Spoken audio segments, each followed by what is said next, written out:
Hi, my name is Noah Hibden, and I'm here today to present my artificial blood vessel benchmark for dynamic systems.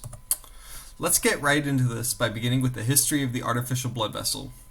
The first successful vascular transplant was completed in 1912 by Alexis Carrel during World War I. This was done using human veins from a transplant subject, and although successful, had a high probability of failure due to the body rejecting the blood vessels. It wasn't until 1948 that scientists began testing synthetic materials for vascular transplants, being a much safer alternative overall. Since then, the technology has grown and become more successful over the years, to now having a 70% success rate at 3 months after the surgery.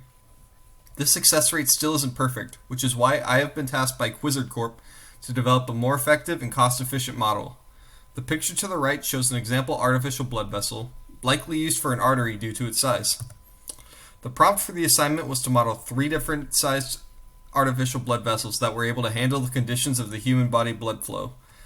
This was to be done using 3 distinct materials, performing simulations and cost analysis to see which material was best use for the actual product.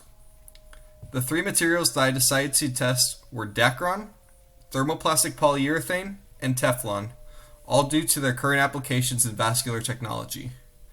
In order to run analyses with these materials, the material properties of each had to be found. Dacron has an elastic modulus of 2.96 gigapascals, a tensile strength of 57.3 megapascals, and an overall cost of around 21 cents per pound. Thermoplastic polyurethane has an elastic modulus of 2.41 gigapascals, a tensile strength of 30 megapascals, and a cost of around 35 cents per pound. Teflon has an elastic modulus of 2 gigapascals, a tensile strength of 75.8 megapascals, and a cost of around 49 cents per pound. Examples of these three materials are shown on the images to the right, with the top being the Dacron material, the middle being the polyurethane, and the bottom being the Teflon. With the material defined, the model needs to be created for each of the 3 blood vessels. 3 different sized blood vessels need to be designed. One that is 1 millimeter long, one that is 10 millimeters long, and one that is 100 millimeters long, shown here in the drawings from left to right. For this prompt, I chose to model an artery due to its ability to directly carry blood to and from the heart, with sizing chosen appropriately for a healthy adult male.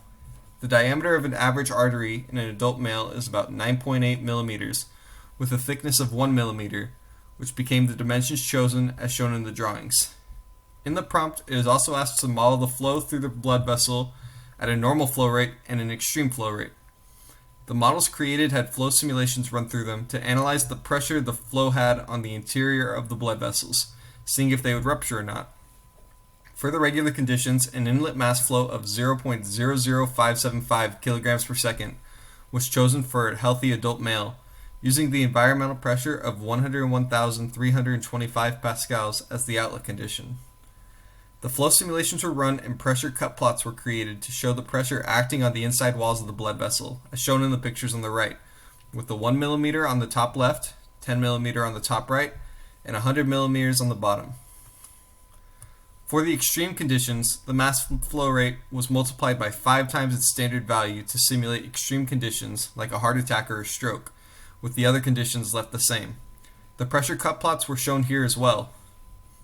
One thing to note for the flow simulations is that they were run with each of the materials and each output pressure plotted so similar that they were treated as identical.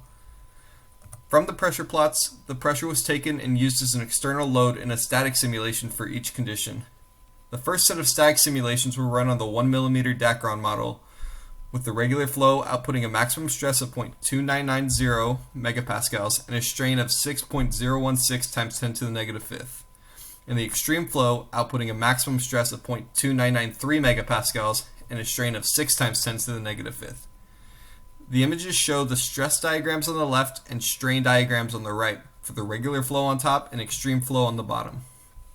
This process was repeated for the polyurethane and Teflon material for the 1 millimeter, and then for the 10 millimeter Dacron, polyurethane, Teflon, and then 100 millimeter Dacron, polyurethane, and Teflon. All of the results for the simulation were tabulated here and compared to the maximum allowable shear strains and stresses for each material and comparing the mechanical limits and costs to determine which material is best suited for production of the final blood vessels. With all this tabulated, the final material that was suited to be chosen was Dacron. This material had the cheapest cost of the three while being just as capable of withstanding all the forces the human body could exert on it. The maximum allowable values show that each of the materials can more than cover the need for the blood vessels. The reason that Dacron was chosen was because even though Teflon was much stronger, it was also twice the price and didn't justify its use with the expense. The polyurethane wasn't chosen because it was half as strong as Dacron and cost more.